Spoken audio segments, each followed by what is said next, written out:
রথযাত্রার স্পেশাল একদম মুচমুচে খাস্তা খাজা। খাজা বানানো এত সহজ, না দেখলে বিশ্বাস হবে না।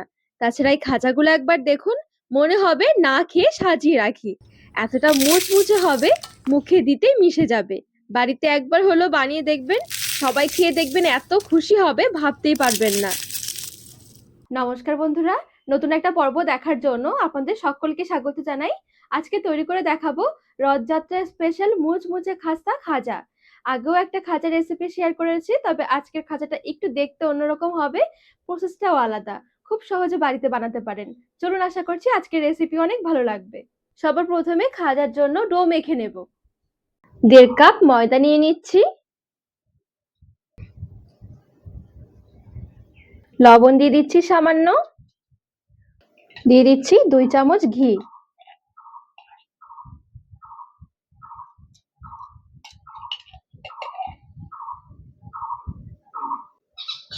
ঘিটা ভালো করে ময়দার সাথে মিশিয়ে নেব।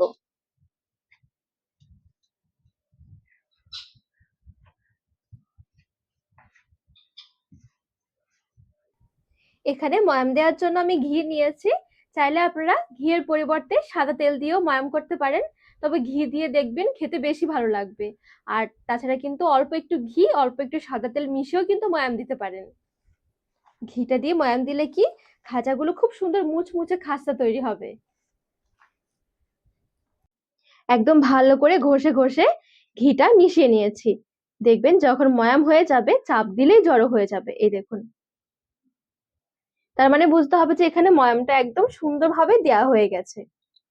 অল্প অল্প জল দিয়ে দিচ্ছি, অল্প অল্প জল দিয়ে একটু শক্ত করে ডো মেখে নেব। ডোটা কিন্তু কোনোভাবেই অনেক বেশি নরম করা যাবে না, একটু শক্ত করে মাখাতে হবে।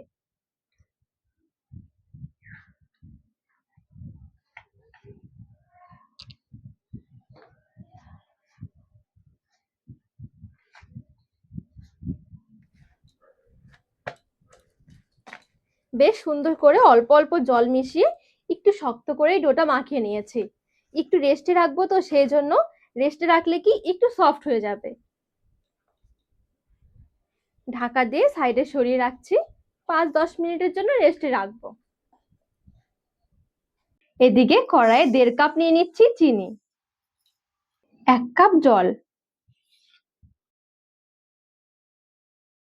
এখানে রসটা এক তারের চিনির রস বানাতে হবে, খুব বেশি ঘন করা যাবে না, আবার খুব বেশি পাতলাও হবে না। এই দেখুন সুন্দর কিন্তু একদম হালকা পাতলা একটা তার হচ্ছে। তারটা কিন্তু দেখুন মাঝখানে আবার ছিঁড়েও যাচ্ছে। যখন ঠিক এরকম আসবে রসটা, তখনই আঁচ বন্ধ করে নামিয়ে নিতে হবে। নামিয়ে রসটা একটু ঠান্ডা হতে রাখবো। আর এদিকে যে আমি ডোটা মেখে রেখেছি, কিছুক্ষণ হয়ে গেছে, মোটামুটি 10 মিনিট। হাত দিয়ে একটু মেখে নিচ্ছি। এবারে পুরো ডোটা আমি চাকিতে নিয়ে পাতলা করে বেলে নেব। আর এখানে নিয়েছি আমি কর্নফ্লাওয়ার। কর্নফ্লাওয়ারের পরিবর্তে ময়দা নিতে পারেন, তবে কি একবার কর্নফ্লাওয়ার দিয়ে বানিয়ে দেখবেন, খুব সুন্দর হবে। তো এবারে কিছুটা মতন কর্নফ্লাওয়ার নিয়ে নিচ্ছি।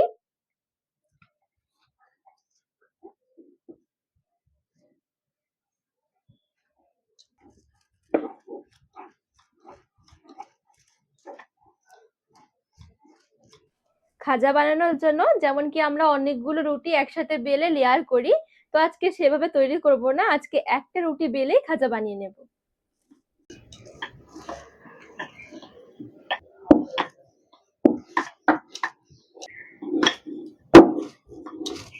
এই দেখুন,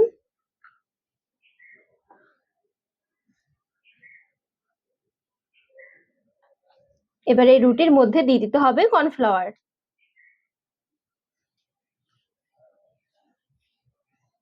একদম ভালো করে কর্নফ্লাওয়ারটা লাগিয়ে নিতে হবে।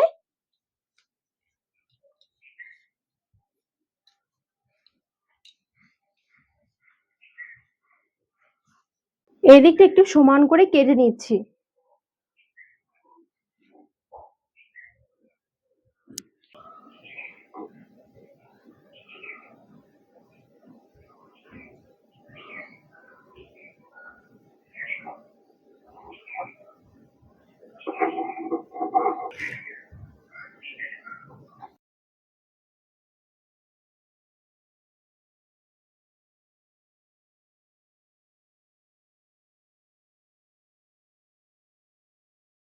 জল লাগিয়ে দিচ্ছি একটু।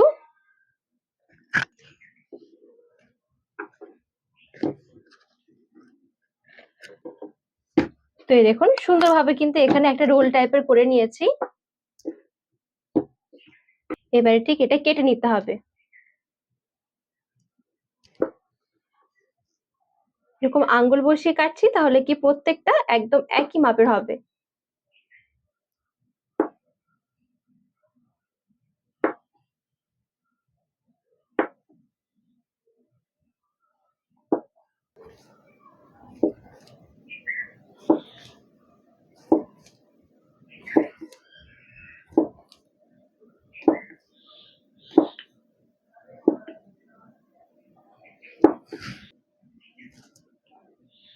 এই দেখুন, হাত দিয়ে প্রথমে একটু চ্যাপ্টা করে নিয়ে তারপরে বেলবো।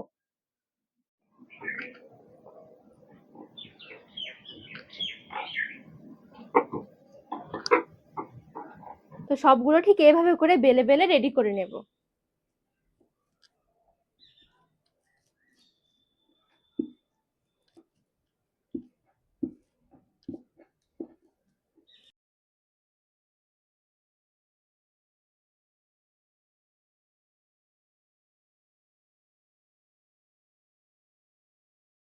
তো এখানে সবগুলো খুব সুন্দরভাবে আমি তৈরি করে নিয়েছি। চলুন এবারে ভেজে নিই। এদিকে সাদা তেল কিছুটা মিডিয়াম গরম করে নিয়েছি, না অনেক বেশি গরম না অনেক বেশি ঠান্ডা। একবারে খুব বেশি দেব না, মোটামুটি আমি প্রথমে 3টে ছাড়লাম। এবারে যেটা করতে হবে, ঠিক এইভাবে করে নিয়ে একটু তেল ছিটকে দিতে হবে।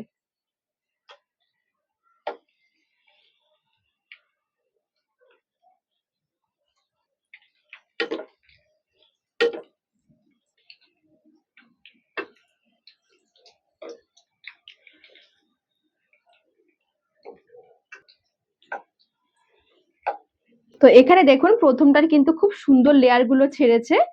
আর অবশ্য করে কিন্তু যখন খাজাগুলো একদম নরম থাকবে সেই পর্যায়ে করতে হবে। তো এটা ভাজতে ভাজতে এইগুলো শক্ত হয়ে গেছে, দেখুন এইগুলোর কিন্তু আর লেয়ারটা সেরকম ভাবে ছাড়ছে না। এই দেখুন, যেহেতু বেশ একটু ভাজা হয়ে গেছে, শক্ত হয়ে গেছে, লেয়ার ছাড়ছে না। সেম দেখুন এটাও 3টে দেওয়া বেশি হয়ে গেছে, এগুলো একটা একটা করে দিয়ে ভাজতে হবে। তো একটা দিয়ে দিচ্ছি। যখনই এটা ভেসে উঠবে তখনই কিন্তু ঠিক এরকম করে নিয়ে একটু তেল ছিটকাতে হবে।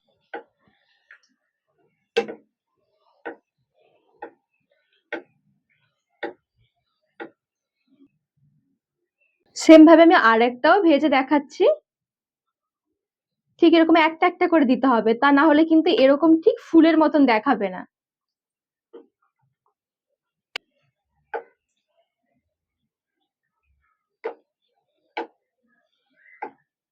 গ্যাসের আঁচটা কিন্তু একদম হালকা রাখতে হবে। যেগুলো আমি প্রথমে দিয়েছি দেখুন আস্তে আস্তে কিন্তু নিচের দিকটা ভাজা হয়ে গেছে, লাল হয়ে গেছে, উল্টে দিতে হবে।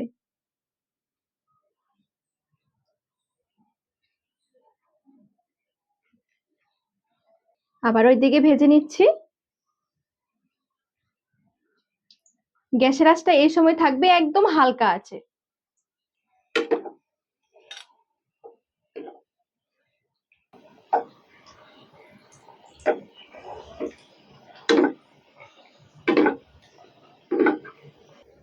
তো বেশ কয়েকটা দিয়ে দিয়েছি, আর এগুলো কিন্তু ভাজা হয়ে গেছে।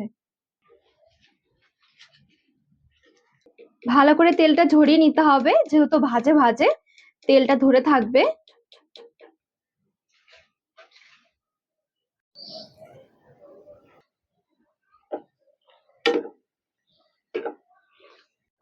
আর এদিকে দেখুন এইগুলো দিতে দিতে আবার এইগুলো ভাজা হয়ে গেছে।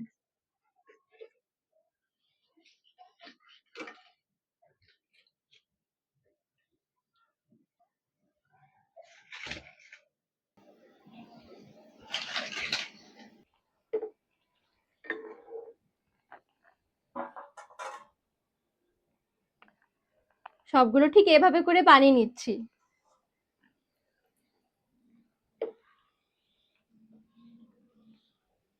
এই খাঁচাগুলো বানাতেও খুব সুন্দর, কারণ একদিকে হতে হতে আরেক দিকে এগুলো হয়ে যায়। তো মোটামুটি এখানে আমার সবগুলো খাজাই খুব সুন্দরভাবে ভাজা হয়ে গেছে। একটু ঠান্ডা করে তারপরে চিনির রস মেশাবো, তাহলে খুব সুন্দর মুচমুচে থাকবে।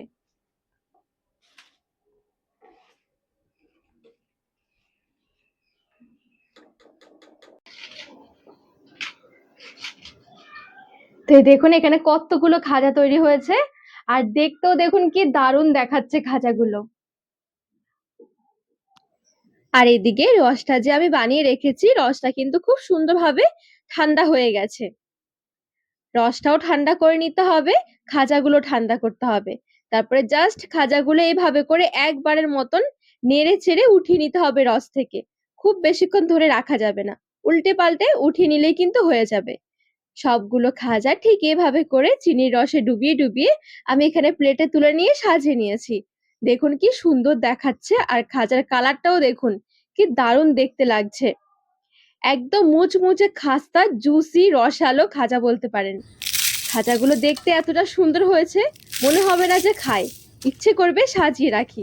একবার হলেও বাড়িতে এইভাবে বানাবেন। তো বন্ধুরা, আজকে এই খাজার রেসিপি আপনাদের কেমন লেগেছে অবশ্যই কমেন্ট করে জানাবেন। আর রেসিপি ভালো লাগলে চ্যানেলটিকে সাবস্ক্রাইব করে পাশে থাকার অনুরোধ রইল।